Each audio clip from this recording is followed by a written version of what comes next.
ಕ್ಷೇತ್ರ national investigation ಏಜೆನ್ಸಿಯಲ್ಲಿ ಖಾಲಿ ಇರತಕ್ಕಂತ ಹುದ್ದೆಗಳ ನೇಮಕಾತಿ ಬಗ್ಗೆ ಇವತ್ತಿನ ಹಿಂದುಳಿದಲ್ಲಿ ಪ್ರತಿಯೊಂದನ್ನು ಕೂಡ ವಿವರವಾಗಿ ನೋಡೋಣ. ಅದೇ ರೀತಿ ಒಂದು ವಿಡಿಯೋನ ಯಾರಾದ್ರೂ ಹೊಸದಾಗಿ ನೋಡ್ತಿದ್ರೆ ಸಬ್ಸ್ಕ್ರೈಬ್ ಮಾಡ್ಕೊಳ್ಳಿ.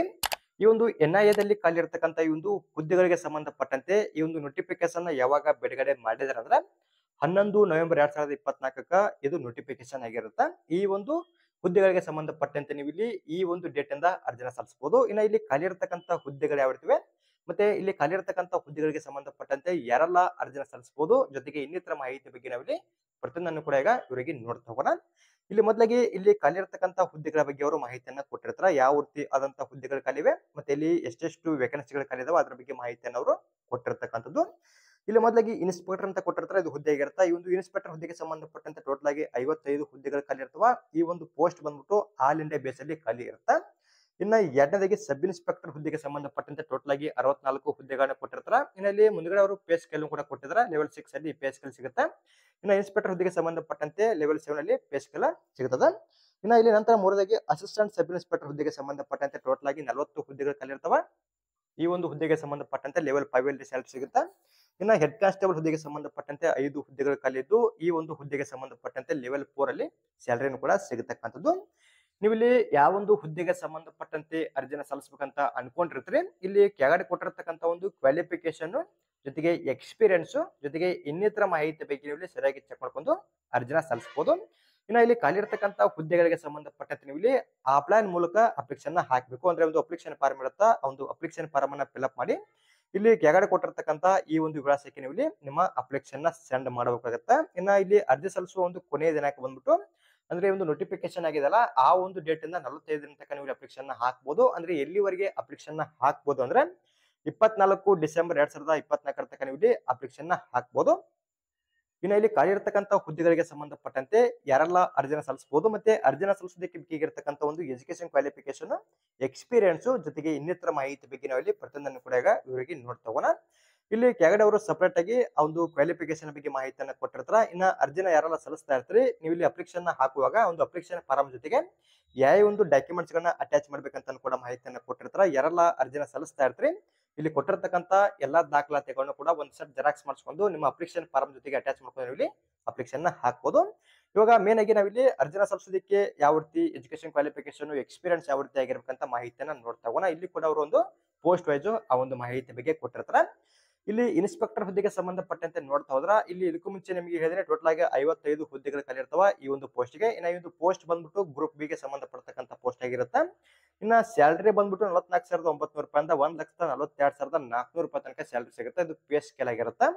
ಇನ್ನ ಕ್ವಾಲಿಫಿಕೇಶನ್ ಯಾವ ರೀತಿ ಆಗಿರ್ಬೇಕಂತ ಮಾಹಿತಿಯನ್ನ ನೋಡ್ತಾ ಹೋಗೋಣ. ಇಲ್ಲಿ ಕೆಳಗಡೆ ಅವರು ಕ್ವಾಲಿಫಿಕೇಶನ್ ಬಗ್ಗೆ ಮಾಹಿತಿಯನ್ನ ಕೊಟ್ಟಿರ್ತಾರ. ನೀವು ಕೂಡ ಇಲ್ಲಿ ಕೆಳಗಡೆ ಕೊಟ್ಟಿರ್ತಕ್ಕಂಥ ಒಂದು ಕ್ವಾಲಿಫಿಕೇಶನ್ ಬಗ್ಗೆ ಸರಿಯಾಗಿ ಚೆಕ್ ಮಾಡ್ಕೋಬೇಕು.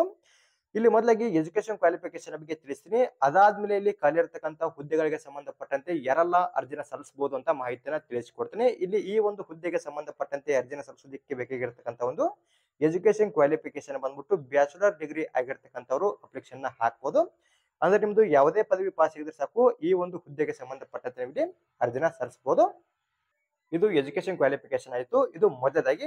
ನಂತರ ಎರಡನೇದಾಗಿ ಮತ್ತೊಂದು ಆಪ್ಷನ್ ಕೂಡ ಕೊಟ್ಟಿದ್ದಾರೆ. ಅಂದ್ರೆ ಮತ್ತೊಂದು ಇಲ್ಲಿ ಎಕ್ಸ್ಪೀರಿಯನ್ಸ್ ಕೂಡ ಆಗಿರಬೇಕಾಗತ್ತ. ಯಾವುದ್ರ ಬಗ್ಗೆ ಎಕ್ಸ್ಪೀರಿಯನ್ಸ್ ಆಗಿರ್ಬೇಕಂದ್ರ ಇಲ್ಲಿ ಸಪರೇಟ್ ಆಗಿ ಇಂಟೆಲಿಜೆನ್ಸ್ ಅಲ್ಲಿ ಎಕ್ಸ್ಪೀರಿಯನ್ಸ್ ಆಗಿರ್ಬೇಕು. ಇಲ್ಲಿ ನೋಡಿ ನೀವು 2 year experience in handling of case, ಅಂದ್ರೆ ಒಂದು ಕೇಸ್ಗಳನ್ನ ಹ್ಯಾಂಡಲ್ ಮಾಡೋದ್ರ ಬಗ್ಗೆ ನಿಮಗೆ ಇಲ್ಲಿ 2 ವರ್ಷಗಳ ಕಾಲ ಎಕ್ಸ್ಪೀರಿಯನ್ಸ್ ಆಗಿರಬೇಕು. ಕೇಸ್ಗಳನ್ನ ಹ್ಯಾಂಡಲ್ ಮಾಡೋದ್ರ ಬಗ್ಗೆ ಆಯ್ತು. ಇನ್ನು ಇನ್ವೆಸ್ಟಿಗೇಷನ್ ಆಫ್ ಕ್ರಿಮಿನಲ್ ಕೇಸಸ್ ಬಗ್ಗೆ ಅಂತ ಕೊಟ್ಟಿರ್ತಾರ. ಅಂದ್ರೆ ಇಲ್ಲಿ ಒಂದು ಕೇಸ್ಗಳನ್ನ ಹ್ಯಾಂಡಲ್ ಮಾಡೋದ್ರ ಬಗ್ಗೆ ಆಗಿರ್ಬೋದು ಮತ್ತು ಇಲ್ಲಿ ಇನ್ವೆಸ್ಟಿಗೇಷನ್ ಆಫ್ ಕ್ರಿಮಿನಲ್ ಕೇಸ್ ಬಗ್ಗೆ ಇಲ್ಲಿ ನಿಮಗೆ ಕನಿಷ್ಠವಾಗಿ 2 ವರ್ಷಗಳ ಕಾಲ ಎಕ್ಸ್ಪೀರಿಯನ್ಸ್ ಆಗಿರಬೇಕು. ಇದು ಮೊದಲಾಗಿ. ಇದರಲ್ಲಾದ್ರೂ ನಿಮ್ದು ಕನಿಷ್ಠವಾಗಿ 2 ವರ್ಷಗಳ ಕಾಲ ಎಕ್ಸ್ಪೀರಿಯನ್ಸ್ ಆಗಿರಬೇಕು. ಆಗದೇ ಇದ್ದಲ್ಲಿ ಇಂಟೆಲಿಜೆನ್ಸ್ ವರ್ಕ್ ಅಲ್ಲಾದ್ರೂ 2 ವರ್ಷಗಳ ಕಾಲ ಎಕ್ಸ್ಪೀರಿಯನ್ಸ್ ಆಗಿರಬೇಕು. ಇದು ಕೂಡ ಆಗದಿದ್ದಲ್ಲಿ ಆಪರೇಷನ್ಸ್ ಅಲ್ಲಿ, ಅಂದ್ರೆ ಇದೇ ಕೂಡ ಸೇಮ್ ಇರುತ್ತೆ. ಇಂಟೆಲಿಜೆನ್ಸ್ ಅಲ್ಲಿ ಆಪರೇಷನ್ಸ್ ಬರ್ತಾವಲ್ಲ ಅದರಲ್ಲಿ ನಿಮ್ದೆ ಕನಿಷ್ಠವಾಗಿ 2 ವರ್ಷಗಳ ಕಾಲ ಎಕ್ಸ್ಪೀರಿಯನ್ಸ್ ಆಗಿರಬೇಕು. ಆಗಿದ್ರೆ ಅಪ್ಲಿಕೇಶನ್ ಹಾಕಬಹುದು. ಆಗದಿದ್ದಲ್ಲಿ information technology cases or training ಅಂತ ಕೊಟ್ಟಿರ್ತಾರ. ಅಂದ್ರೆ ಟ್ರೈನಿಂಗ್ ಇನ್ ಕೌಂಟರ್ ಟೆರರಿಸಂ ಅಂತ ಕೊಟ್ಟಿದ್ರ. ಒಟ್ಟಿನಲ್ಲಿ ಇಲ್ಲಿ ಕೆಳಗಡೆ ಏನೊಂದು ಆಪ್ಷನ್ ಗಳನ್ನ ಕೊಟ್ಟಿರ್ತಾರ. ಇಲ್ಲಿ ಕೊಟ್ಟಿರ್ತಕ್ಕಂಥ ಒಂದು ಆಪ್ಷನ್ ಆಗಿರ್ಬೋದು, ಜೊತೆಗೆ ಇಲ್ಲಿ ಕೊಟ್ಟಿರ್ತಕ್ಕಂಥದ್ರ ಬಗ್ಗೆ ನಿಮಗೆ ಇಲ್ಲಿ ಕನಿಷ್ಠವಾಗಿ 2 ವರ್ಷಗಳ ಕಾಲ ಎಕ್ಸ್ಪೀರಿಯನ್ಸ್ ಆಗಿದ್ರೆ ಸಾಕು ಈ ಒಂದು ಹುದ್ದೆಗೆ ಸಂಬಂಧಪಟ್ಟಂತೆ ನೀವು ಇಲ್ಲಿ ಅರ್ಜಿನ ಸಲ್ಲಿಸಬಹುದು. ಇದು ಮೊದಲದಾಗಿ. ಇವಾಗ ಮೇನ್ ಆಗಿ ಈ ಒಂದು ಇನ್ಸ್ಪೆಕ್ಟರ್ ಹುದ್ದೆಗೆ ಸಂಬಂಧಪಟ್ಟಂತೆ ಯಾರೆಲ್ಲ ಅರ್ಜಿನ ಸಲ್ಲಿಸಬೇಕಂತ ಅನ್ಕೊಂಡಿರ್ತಾರಲ್ಲ, ನೀವು ಇಲ್ಲಿ ಕೆಳಗಡೆ ಕೊಟ್ಟಿರ್ತಕ್ಕಂಥ ಒಂದು ಮಾಹಿತಿ ಬಗ್ಗೆ ಸರಿಯಾಗಿ ಚೆಕ್ ಮಾಡ್ಕೊಳ್ಳಿ. ನಂತರ ಎರಡನೇದಾಗಿ ನೋಡ್ತಾ ಹೋಗೋಣ. ಇಲ್ಲಿ ಈ ಒಂದು ಹುದ್ದೆಗೆ ಸಂಬಂಧಪಟ್ಟಂತೆ ಅರ್ಜಿಯನ್ನು ಸಲ್ಲಿಸಿದ್ರೆ ಯಾವ ರೀತಿ ಕೆಲಸ ಇರುತ್ತೆ ಅಂತ ಕೂಡ ಕೊಟ್ಟಿರ್ತಾರ. ಇಲ್ಲಿ ನೀವು ಒಂದು ಕೆಲಸದ ಬಗ್ಗೆನೂ ಕೂಡ ಚೆಕ್ ಮಾಡ್ಕೋಬಹುದು. ನಂತರ ಎರಡನೇದಾಗಿ ಸಬ್ ಇನ್ಸ್ಪೆಕ್ಟರ್ ಹುದ್ದೆಗೆ ಸಂಬಂಧಪಟ್ಟಂತೆ ನೋಡ್ತಾ ಹೋದ್ರೆ ಇಲ್ಲಿ ಈ ಒಂದು ಹುದ್ದೆಗೆ ಸಂಬಂಧಪಟ್ಟಂತೆ ಟೋಟಲ್ ಆಗಿ 64 ಹುದ್ದೆಗಳು ಖಾಲಿ ಇರ್ತವೆ. ಅದಕ್ಕೂ ಮುಂಚೆ ನಿಮ್ಗೆ ಹೇಳಿದೀನಿ. ಇನ್ನ ಈ ಒಂದು ಪೋಸ್ಟ್ ಬಂದ್ಬಿಟ್ಟು ಗ್ರೂಪ್ ಬಿ ಗೆ ಸಂಬಂಧಪಟ್ಟತಕ್ಕಂಥ ಪೋಸ್ಟ್ ಆಗಿರುತ್ತೆ. ಇನ್ನ ಪೇ ಸ್ಕೇಲ್ ಬಂದ್ಬಿಟ್ಟು ಅಥವಾ ಒಂದು ಸ್ಯಾಲರಿ ಬಂದ್ಬಿಟ್ಟು 35,400 ರೂಪಾಯಿಂದ 1,12,400 ರೂಪಾಯಿ ತನಕ ಸ್ಯಾಲರಿ ಸಿಗುತ್ತೆ. ಇದು ಪೇ ಸ್ಕೇಲ್ ಆಗಿರುತ್ತೆ. ಇನ್ನ ಇವಾಗ ಡೈರೆಕ್ಟ್ ಆಗಿ ಎಜುಕೇಶನ್ ಕ್ವಾಲಿಫಿಕೇಶನ್ ಬಗ್ಗೆ ಮಾಹಿತಿಯನ್ನು ನೋಡೋಣ ಮೊದಲಾಗಿ. ನಂತರ ಎಕ್ಸ್ಪೀರಿಯನ್ಸ್ ಬಗ್ಗೆ ನಿಮಗೆ ತಿಳಿಸಿಕೊಡ್ತೀನಿ. ಇಲ್ಲಿ ಈ ಒಂದು ಹುದ್ದೆಗೆ ಸಂಬಂಧಪಟ್ಟಂತೆ ಕೂಡ ಮೊದಲಾಗಿ ಯಾವುದೇ ಪದವಿ ಪಾಸ್ ಆಗಿರ್ತಕ್ಕಂಥವ್ರು ಅರ್ಜಿನ ಸಲ್ಲಿಸಬಹುದು. ಇದು ಮೊದಲಾಗಿ ಎಕ್ಸ್ಪೀರಿಯನ್ಸ್ ಕೂಡ ಕಡ್ಡಾಯವಾಗಿ ಆಗಿರಲೇಬೇಕು. ಇನ್ನು ಎಕ್ಸ್ಪೀರಿಯನ್ಸ್ ಯಾವ ರೀತಿ ಬೇಕಾದ್ರೆ ಇಲ್ಲಿ 2 ಇಯರ್ ಎಕ್ಸ್ಪೀರಿಯನ್ಸ್ ಅಂತ ಕೊಟ್ಟಿರ್ತಾರೆ. ಇಲ್ಲಿ ಕೂಡ ಸೇಮ್ ಇರುತ್ತೆ. Handling of cases of investigation of criminal cases ಅಂತ ಕೊಟ್ಟಿರ್ತಾರೆ. ಇಲ್ಲಿ ನಿಮಗೆ ಇದ್ರ ಬಗ್ಗೆ ಕನಿಷ್ಠವಾಗಿ 2 ವರ್ಷಗಳ ಕಾಲ ಎಕ್ಸ್ಪೀರಿಯನ್ಸ್ ಆಗಿರಬೇಕು. ಆಗಿದ್ದಲ್ಲಿ ಇಂಟೆಲಿಜೆನ್ಸ್ ವರ್ಕ್ ಅಲ್ಲಾದ್ರೂ 2 ವರ್ಷಗಳ ಕಾಲ ಎಕ್ಸ್ಪೀರಿಯನ್ಸ್ ಆಗಿರಬೇಕು.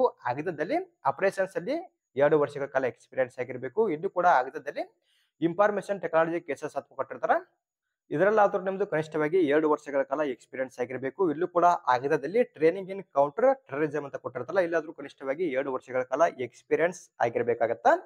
ಇಲ್ಲಿ ಕೊಟ್ಟಿರ್ತಕ್ಕಂಥದ್ರಲ್ಲಿ ಯಾವ್ದಾದ್ರು ಒಂದರ ಬಗ್ಗೆ ಆದ್ರೂ ಕನಿಷ್ಠವಾಗಿ ನಿಮ್ಗೆ ಇಲ್ಲಿ 2 ವರ್ಷಗಳ ಕಾಲ ಎಕ್ಸ್ಪೀರಿಯನ್ಸ್ ಆಗಿರ್ಬೇಕು. ಆಗಿದ್ರೆ ಸಾಕು ಈ ಒಂದು ಹುದ್ದೆಗೆ ಸಂಬಂಧಪಟ್ಟಂತೆ ನೀವು ಇಲ್ಲಿ ಅರ್ಜಿನ ಸಲ್ಲಿಸಬಹುದು. ಇಲ್ಲಿ ಮೊದಲಾಗಿ ಡಿಗ್ರಿ ಪಾಸ್ ಆಗಿರ್ಬೇಕು. ನಂತರ ಕನಿಷ್ಠವಾಗಿ ಇಲ್ಲಿ 2 ವರ್ಷಗಳ ಕಾಲ ಎಕ್ಸ್ಪೀರಿಯನ್ಸ್ ಆಗಿರ್ಬೇಕು. ಇಲ್ಲಿ ಕೆಳಗಡೆ ಕೊಟ್ಟಿರ್ತಕ್ಕಂಥದ್ರಲ್ಲಿ ಆಗಿದ್ರೆ ಸಾಕು ನೀವು ಈ ಒಂದು ಹುದ್ದೆಗೆ ಸಂಬಂಧಪಟ್ಟಂತೆ ಇಲ್ಲಿ ಅರ್ಜಿನ ಸಲ್ಲಿಸಬಹುದು. ಇನ್ನ ಈ ಒಂದು ಹುದ್ದೆಗೆ ಸಂಬಂಧಪಟ್ಟಂತೆ ಅರ್ಜಿನ ಸಲ್ಲಿಸಿದ್ರೆ ಯಾವ ರೀತಿ ಕೆಲಸ ಇರುತ್ತೆ ಅಂತ ಕೊಟ್ಟಿರ್ತಾರ. ಇಲ್ಲಿ ಕೂಡ ನೀವು ಸರಿಯಾಗಿ ಚೆಕ್ ಮಾಡ್ಕೋಬಹುದು. ನಂತರ ಮೂರನೇದಾಗಿ ಅಸಿಸ್ಟೆಂಟ್ ಸಬ್ ಇನ್ಸ್ಪೆಕ್ಟರ್ ಅಂತ ಕೊಟ್ಟಿರ್ತಾರ. ಈ ಒಂದು ಹುದ್ದೆಗೆ ಸಂಬಂಧಪಟ್ಟಂತೆ ಟೋಟಲ್ ಆಗಿ 40 ಹುದ್ದೆಗಳು ಖಾಲಿ ಇರ್ತವ. ಈ ಒಂದು ಪೋಸ್ಟ್ ಬಂದ್ಬಿಟ್ಟು ಗ್ರೂಪ್ ಸಿ ಗೆ ಸಂಬಂಧಪಟ್ಟತಕ್ಕಂಥ ಪೋಸ್ಟ್ ಆಗಿರುತ್ತೆ. ಇನ್ನ ಪೇ ಸ್ಕೇಲ್ ಬಂದ್ಬಿಟ್ಟು 29,200 ರೂಪಾಯಿಂದ 92,300 ರೂಪಾಯಿ ತನಕ ಒಂದು ಸ್ಯಾಲರಿ ಸಿಗುತ್ತೆ. ಇದು ಪೇ ಸ್ಕೇಲ್ ಆಗಿರುತ್ತೆ. ಇನ್ನ ಈ ಒಂದು ಹುದ್ದೆಗೆ ಸಂಬಂಧಪಟ್ಟಂತೆ ಅರ್ಜಿ ಸಲ್ಲಿಸೋದಕ್ಕೆ ಯಾವ ರೀತಿ ಕ್ವಾಲಿಫಿಕೇಶನ್ ಆಗಿರ್ಬೇಕಂತ ನೋಡ್ತಾ ಹೋದ್ರೆ ಇಲ್ಲಿ ಮೊದಲಾಗಿ ಎಜುಕೇಶನ್ ಕ್ವಾಲಿಫಿಕೇಶನ್ ಬಗ್ಗೆ ಮಾಹಿತಿನ ತಿಳಿಸಿಕೊಡ್ತೀನಿ. ಇಲ್ಲಿ ಕೂಡ ಗ್ರಾಡ್ಯುಯೇಷನ್ ಅಂತ ಕೊಟ್ಟಿರ್ತಾರ. ಇಲ್ಲಿ ಕೂಡ ಯಾವುದೇ ಒಂದು ಪದವಿ ಆಗಿರ್ತಕ್ಕಂಥವ್ರು ಅಪ್ಲಿಕೇಶನ್ ಹಾಕ್ಬೋದು. ಇದು ಮೊದಲದಾಗಿ. ನಂತರ ಎರಡನೇದಾಗಿ ಇಲ್ಲೂ ಕೂಡ 2 ವರ್ಷಗಳ ಕಾಲ ಎಕ್ಸ್ಪೀರಿಯನ್ಸ್ ಆಗಿರ್ಬೇಕು. ಯಾವುದ್ರ ಬಗ್ಗೆ ಎಕ್ಸ್ಪೀರಿಯನ್ಸ್ ಆಗಿರ್ಬೇಕು ಅಂತ ನೋಡ್ತಾ ಹೋದ್ರ ಇಲ್ಲಿ ನೋಡಿ ನೀವು ಕರೆಕ್ಟ್ ಆಗಿ ಚೆಕ್ ಮಾಡ್ಕೊಳ್ಳಿ.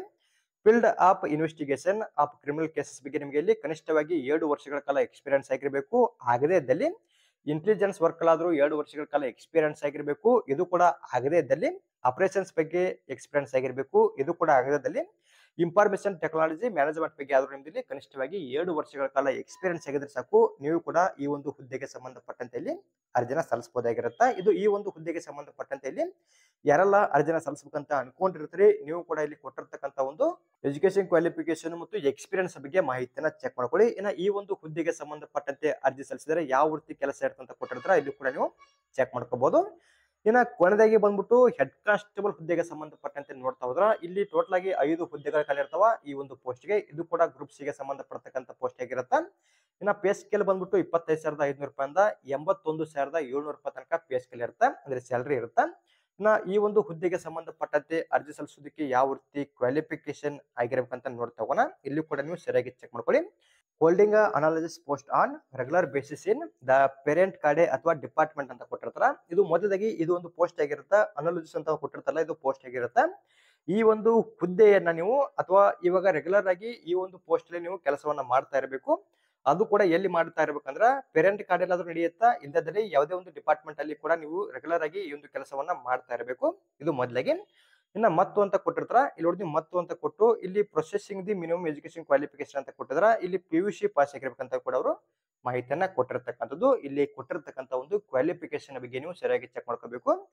ಆಲ್ರೆಡಿ ನೀವು ಡಿಪಾರ್ಟ್ಮೆಂಟ್ ಅಲ್ಲಿ ಅನಾಲಿಸಿಸ್ ಪೋಸ್ಟ್ ಅಲ್ಲಿ ಕೆಲಸವನ್ನ ಮಾಡ್ತಾ ಇರಬೇಕು, ಜೊತೆಗೆ PUC ಪಾಸ್ ಆಗಿರ್ಬೇಕು ಅಂತ ಅವರು ಮಾಹಿತಿಯನ್ನ ಕೊಟ್ಟಿರ್ತಾರ. ಈ ಒಂದು ಕ್ವಾಲಿಫಿಕೇಶನ್ ಆಗಿರ್ತಕ್ಕಂಥವ್ರು ಈ ಒಂದು ಹುದ್ದೆಗೆ ಸಂಬಂಧಪಟ್ಟಂತೆ ನೀವು ಇಲ್ಲಿ ಅರ್ಜಿನ ಸಲ್ಲಿಸಬಹುದು. ಇನ್ನು ನೋಟ್ ಅಂತ ಕೊಟ್ಟು ಇಲ್ಲಿ ಎಕ್ಸ್ಪೀರಿಯನ್ಸ್ ಬಗ್ಗೆ ಕೂಡ ಮಾಹಿತಿಯನ್ನ ಕೊಟ್ಟಿರ್ತಾರ. ಇಲ್ಲಿ for the purpose of experience in intelligence ಅಂತ ಕೊಟ್ಟಿರ್ತಾರ. ಅದೇ ನೀವು ಇಲ್ಲಿ ಇಂಟೆಲಿಜೆನ್ಸ್ ಅಲ್ಲಿ ಎಕ್ಸ್ಪೀರಿಯನ್ಸ್ ಕೂಡ ಮಾಡಬೇಕಾಗತ್ತಾ. ಇನ್ನು only such experience would qualify which has been acquired through working in intelligence agencies ಅಂತ ಕೊಟ್ಟಿರ್ತಾರ. ಇಲ್ಲಿ ನೀವು ಕರೆಕ್ಟ್ ಆಗಿ ಚೆಕ್ ಮಾಡ್ಕೊಂಡು ಅಪ್ಲಿಕೇಶನ್ ಹಾಕಬೇಕು. ಒಟ್ಟಿನಲ್ಲಿ ಈ ಒಂದು ಹೆಡ್ ಕಾನ್ಸ್ಟೇಬಲ್ ಹುದ್ದೆಗೆ ಸಂಬಂಧಪಟ್ಟಂತೆ ಅರ್ಜಿನ ಸಲ್ಲಿಸಬೇಕಾದ್ರ ನೀವು ಇವಾಗ ಪ್ರೆಸೆಂಟ್ ಆಗಿ ಡಿಪಾರ್ಟ್ಮೆಂಟ್ ಅಲ್ಲಿ ಅನಾಲಿಸಿಸ್ ಪೋಸ್ಟ್ ಅಲ್ಲಿ ಕೆಲಸವನ್ನ ಮಾಡ್ತಾ ಇರಬೇಕು. PUC ಪಾಸ್ ಆಗಿದ್ರೆ ಸಾಕು ಈ ಒಂದು ಹುದ್ದೆಗೆ ಸಂಬಂಧಪಟ್ಟಂತೆ ನೀವು ಇಲ್ಲಿ ಅರ್ಜಿನ ಸಲ್ಲಿಸಬಹುದು.